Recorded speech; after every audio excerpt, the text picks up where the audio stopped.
The next modification of the deep fascia is here. They are forming fibroareolar sheets for muscles, nerves, and vessels. So you're going to have a covering for the muscles, nerves, and vessels, which is formed from deep fascia. So this diagram you can see here. We are seeing a muscle. If you look at the muscle, the outer aspect of the muscle is covered by a deep fascia, and that is called as epimysium. Now, when you look at the section of the muscle here, here the muscle is cut so that you can see in the interior of the muscle. When you see the composition of the muscle, you will see that muscles are made of small unit which are called as muscle fiber. So these are muscle fibers, and these muscle fibers are seen in a group, and this group is called as fasciculus. And in the muscle, you will see groups of fasciculus. This is one fasciculus, this is another fasciculus. So I already said that the outer aspect of the muscle is covered by epimysium. It is a deep fascia. Does not end there. It also goes into the muscle, and it is going to cover the fasciculus. Each fasciculus is going to get covered by another layer of deep fascia, which is called as perimysium. So this is one perimysium. This is another perimysium. This is another perimysium. Now it does not end there. It again goes into the muscle fiber. Now each of the muscle fiber, this is one muscle fiber, this is another muscle fiber. They are again covered by the deep fascia, and this covering is called as endomysium. Endomysium. So this is one endomysium covering one fiber, another endomysium covering another fiber. So altogether, you can see the deep fascia is going to invest the muscle, the outer aspect of the muscle as epimysium. Then it is going to invest a fasciculus that is called as perimysium. It also going to cover the each muscle fiber that is endomysium. So this is another modification of deep fascia. Now coming to the nerve. Now this is one nerve. Nerve, if you look at inside the nerve, a cross section of the nerve, you will see that it is made up of fasciculus, of nerve fiber. So this is one fasciculus, another fasciculus. Now inside the fasciculus, there are nerve fibers. So these are nerve fibers. Multiple nerve fibers can be seen. Multiple nerve fibers. It is similar to muscle, but here it is nerve fiber. There it was muscle fiber. Now look at the deep fascia here. The whole nerve is covered by the deep fascia that is called as epineurium. Epineurium, and the fasciculus is covered by deep fascia that is called as perineurium, whereas each nerve fiber is going to get covered by the deep fascia which is called as endoneurium. So it is similar to your muscle. Here we have seen epimysium, perimysium, and endomysium. Here the name changes to epineurium, perineurium, endoneurium. Neurium is for the nerve. So that can be seen here in this diagram clearly. So this is perineurium, and each fiber is covered by endoneurium. Now it also forms sheaths around large arteries. There are large arteries in our body which is covered by deep fascia. For example, in the carotid region, neck region, carotid arteries are covered by a sheath which is called as carotid sheath. Similarly, in the axilla, there's an artery, axillary artery, which is covered by axillary sheath. So these are also modifications of deep fascia. So here, one thing you should remember that sometimes you will see in some part of the body, the vessels, the artery and the vein would be covered by sheath. But always remember one thing: when the sheath covers the vein, that area the sheath will be a little thinner because it allows the venous return, because the veins are the one which takes the blood from periphery to the heart. So it needs to be dilated. It needs to be dilated for expansion, or it has to be expand. So for the expansion, if the sheath which is very thick, if it is covering the vein, it cannot expand much. So in that case, if the sheath is covering the vein, it will be very thin on the area where it covers the vein, because the vein has to expand. That's why. Whereas when it covers the artery part, it is very thick. So that is one difference. Coming to other modifications, they form retinaculum. So retinaculum are retention bands which can be seen around certain joints like wrist and ankle. Here wrist can be seen, and there is an extensor aspect of the wrist. There is a wrist band like structure can be seen. This is modification of deep fascia, which is called as extensor retinaculum. Here in the ankle, there is again retinaculum. These are extensor retinaculum can be seen. So what it does, it actually keeps the tendons in place. The tendons are passed deep to retinaculum. Here also tendons are passing deep to the retinaculum. So it holds the tendon in position. That's the function of retinaculum. So remember, it is again a modification of deep fascia. Coming to other areas, this is sole, and this is the palmar aspect of the hand, where again deep fascia is modified, thickened to form aponeurosis. Aponeurosis.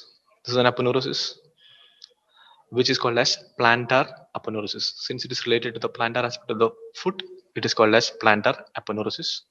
Here, this structure is called palmar aponeurosis because it is related to the palm of the hand. So again, this is a deep fascia modification. Now coming to an area between two bones, uh, nearby bonds. Here also the deep fascia is modified to form something called as interosseous membrane. So inter, in between. Osseous means bones. So these two are the bones of forearm. This is ulna, this is radius. In between ulna and the radius. So in the forearm you have got two bones.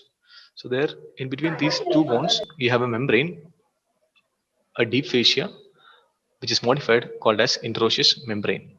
Similarly, your leg. Your leg is homologous to your forearm. So the leg has two bones, tibia and fibula.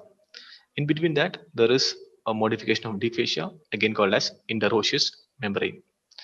So the function is it keeps the bones at optimal distance. So that is one function, and increase the surface area for attachment of muscles. So there are muscles which are going to get attached to the bones. So when the muscle is getting attached to the bones, it also get attached to the interosseous membrane. So it gives more area for the attachment of the muscles. And also the next function is transmitting weight from one bone to other. So here in the forearm, there is a transmission of the weight from one bone to another. Specifically speaking, the weight which is transmitted to the radius will be going to the ulna via interosseous membrane. So the weight transmission also takes place through the interosseous membrane. Now coming to, so we have finished with modification of deep fascia. Coming to some terms for muscles. So I just talked about muscles. So muscles can have different terms like origin, insertion, belly, tendon, aponeurosis, raphe, ligaments. So what are they? So here we can see a muscle. This is one muscle called as pronator teres. This is humerus, a bone of arm, and this is radius and ulna. So the muscle is originating from here and inserted, or we can say attachments. One attachment is to the this bone, humerus, another attachment is to the radius. Let's see. So you can see other muscles as well here. So let's go. Let's see what are these things. So first of all, let's know what is muscle. So muscle is a contractile tissue which brings about movements. So muscle has the property of contraction. It can contract, and that will bring about the movements. So this is a muscle. This is another muscle. And what are the parts of a muscle? It has got two ends. Two ends. Here there is one end, and this is another end. This end is proximal. This end is distal. So we have to define now what is origin and what is insertion. Now, origin. What is origin? Origin is an end of the muscle which remains fixed during contraction. So we obviously know that muscle will bring a movement here. Now look at this here. This is a muscle which is attached to the humerus. Humerus is a muscle of, I'm sorry, humerus is a bone of arm, and radius and ulna. Here, these are bones of forearm. So basically, what you can see here is elbow joint. So this muscle is crossing the elbow joint. So it has got attachment onto the humerus, and the next attachment is to the ulna. So what happens when this muscle is contracting? I said muscle can contract. So when this muscle is contracting, you can see a flexion of the elbow, a flexion of the elbow. Now, when the flexion of elbow happens, what happens exactly is that the humerus is going to be stable, or this attachment it will be stable. The humerus is not going to move, but your elbow, your ulna is going to move, or it is going to flex. So here the meaning of origin is it is one end of the muscle where which is fixed during contraction. So when the muscle is contracting, this end is going to be fixed. It is not going to move. Whereas this end is going to move. Ulna is going to flex, move anteriorly, flex. So this is called as insertion. This is called as origin. So the end which is stable during contraction, origin. The end which is moving during contraction is called insertion. Now it has got two parts, a belly part and a fibrous part.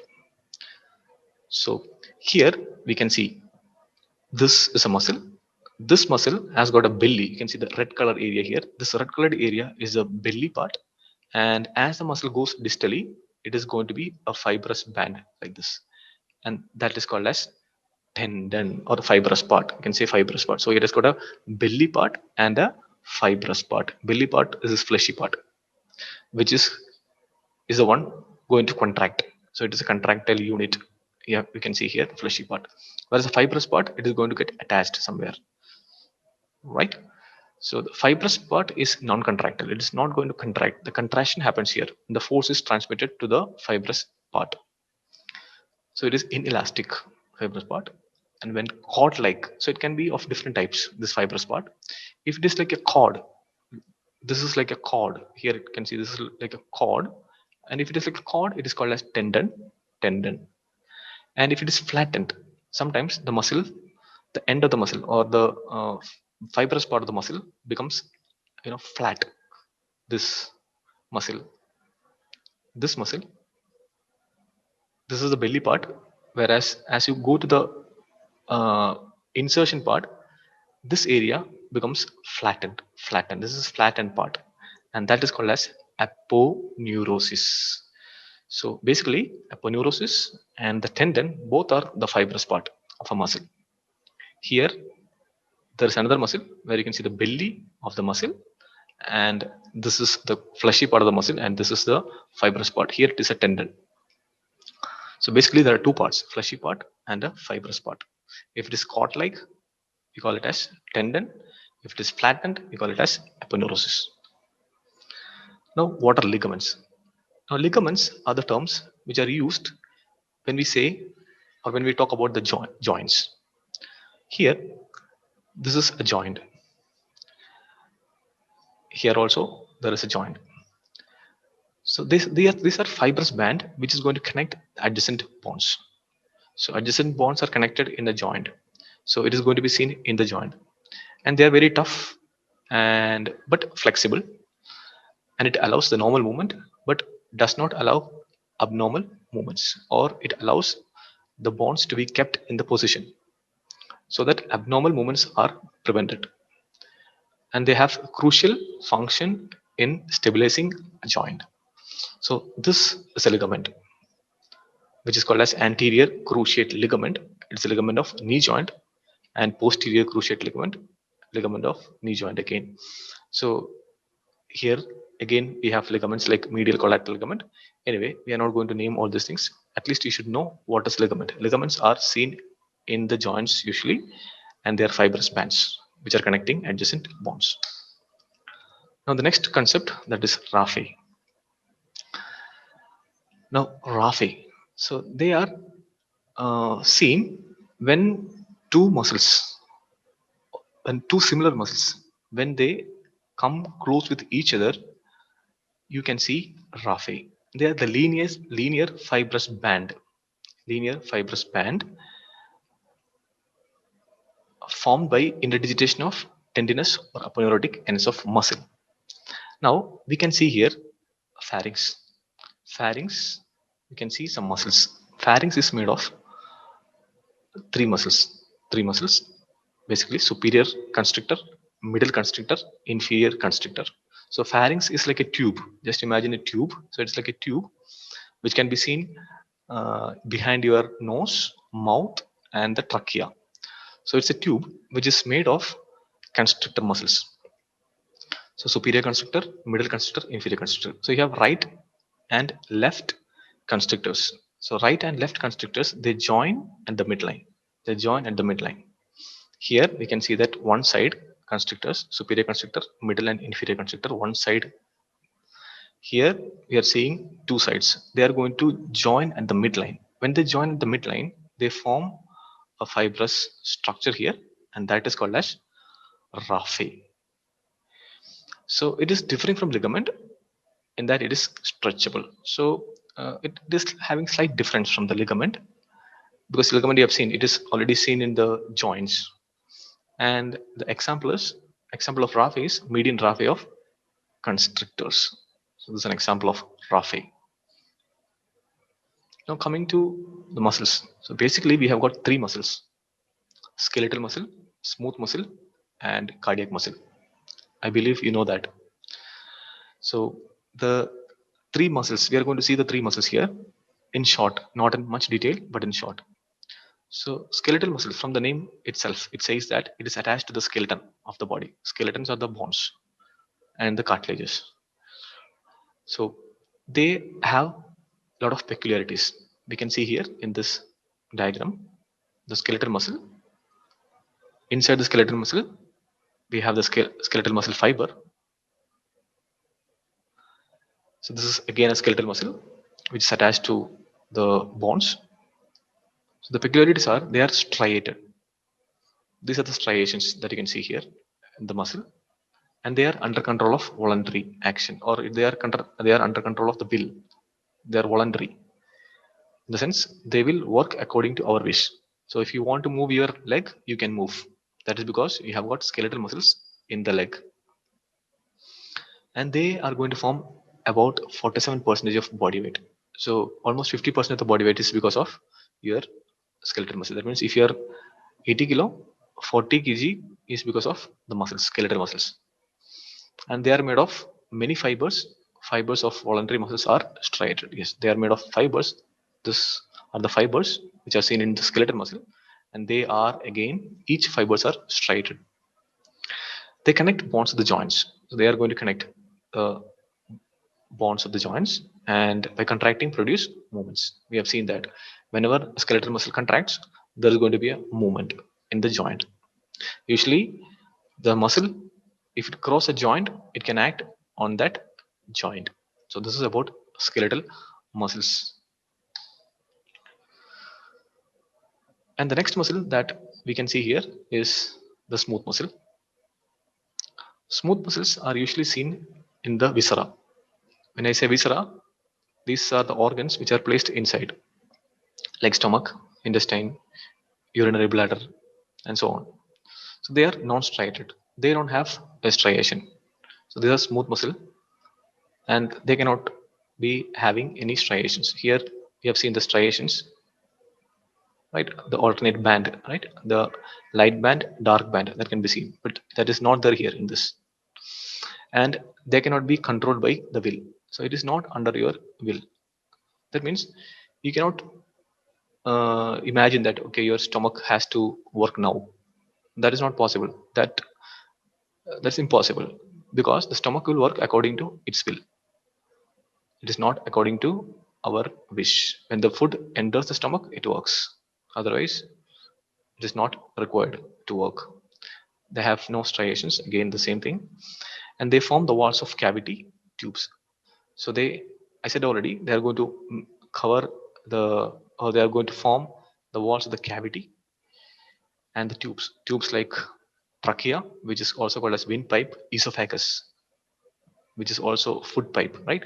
Food pipe is called as esophagus. So they are going to be covered by smooth muscles, and they are the ureter, which carries urine from urinary bladder to the, I'm sorry, kidney to the urinary bladder, ureter, that is covered by smooth muscle.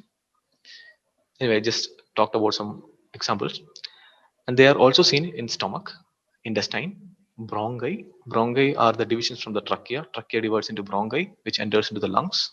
Genitourinary organs, of course, the genital organs, like the vas deferens, which carries sperm, and urinary organs such as urinary bladder is covered by smooth muscle.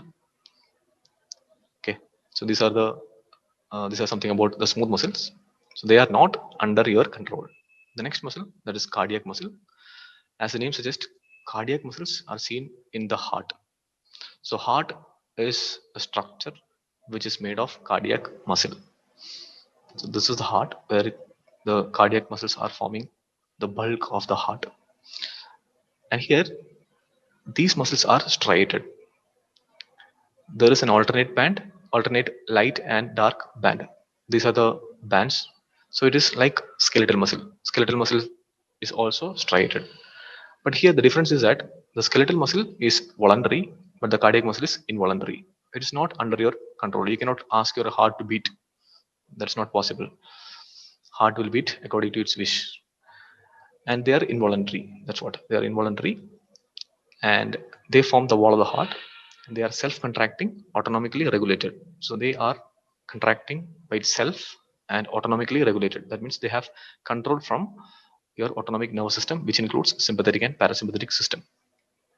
And it must continue to contract in rhythmic fashion for the whole life of the organism. So it has to contract up the end of the life.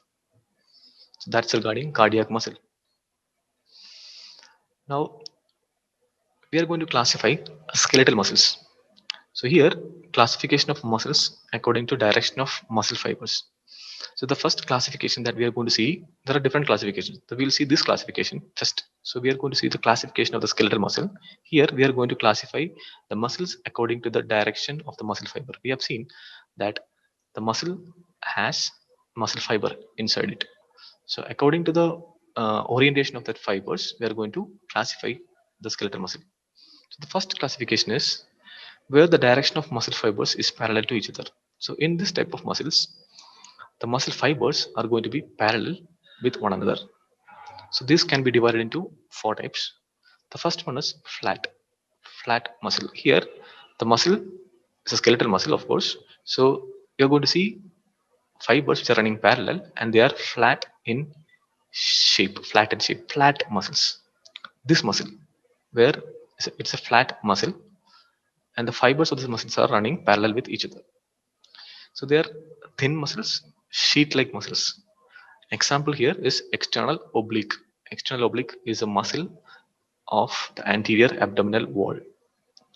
The next muscle is a strap muscle. Strap muscle, it looks like a strap. The example is sartorius. This is sartorius. It is a muscle of the thigh. The sartorius. So they are ribbon-like structure. So according to the fibers and the shape of the muscle, we are classifying. So it's like a strap, and it is the longest muscle of the body, sartorius. The next muscle is quadrate. So it is quadrangular in shape. So this one, Example is pronator quadratus. So it is like a square, like a square. And the next muscle, again the muscle fibers are parallel with each other inside the muscle, but fusiform in shape. So this one is the example biceps brachii, which is spindle shaped and it is seen in the arm. So here we have seen classification of muscle, skeletal muscle according to the direction of fibers. The first classification where all these muscles, all this type of muscles, flat, strap, quadrate, fusiform, all of this muscle, if you see inside the muscle, the fibers are running parallel to each other, but their shape is different. Their appearance is different. That is why we have classified according to this way. Coming to the next classification, here the fibers are running obliquely. Here the fibers do not run parallelly. Here they are running obliquely. Here we can see the examples. The fibers are running obliquely here. We have a classification on this. We have unipinnate, bipinnate, multipinnate, circumpinnate. So unipinnate, here the fibers are coming from one direction and it is attached to a single tendon.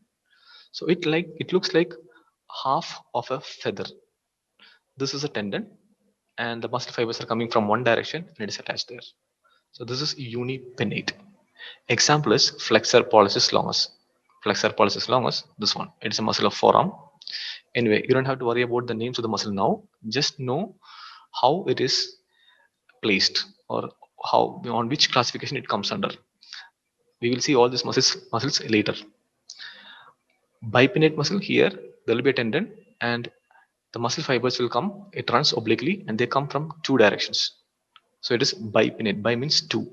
Bipinnate. Example is dorsal interossei. This is dorsal interossei which is seen in the hand, dorsum of the hand. Next one is multipinnate. Here you will see there are series of intermuscular septa. There are series of intermuscular septa to which the fibers are attached. So this is one septa, muscle fibers are attached. This is another septa, muscle fibers are attached. So it is having multiple septa and fibers are coming from different directions obliquely and they attach to it. So this is multipinnate. Multipinnate muscles are very strong, powerful muscles. Example is deltoid. Deltoid is a muscle which is seen on the shoulder region. Circumpinnate. Here the tendon is at the center and the fibers will come from all the directions like a circle. From a circle, think of a circle here and the center of the circle you have a tendon from different directions, all the directions the tendons attached there, that is circumpinnate. So it is cylindrical and the example is tibialis anterior. Tibialis anterior is a muscle of leg. This is unipinnate flexor pollicis longus, it's a muscle of forearm. Bipinnate dorsal interossei, it's a muscle of hand. Multipinnate deltoid, muscle of shoulder region. Circumpinnate, it's here tibialis anterior, this one. So unipinnate, bipinnate, multipinnate and circumpinnate. The next fiber where the fibers are circularly placed, here the fibers are running circularly. These are sphincter muscles, so they can be seen at the openings. Here an example is orbicularis oris. So oris is the meaning for mouth. Orbicularis is the muscle here. Orbicularis because it is surrounding. So a muscle which is seen, which is surrounding the mouth is called as orbicularis oris. Similarly, your eyelid, there is a muscle which is surrounding the eyelid. So there is again, this again a circular muscle or sphincteric muscles. So wherever you have openings, there will have a sphincteric muscle.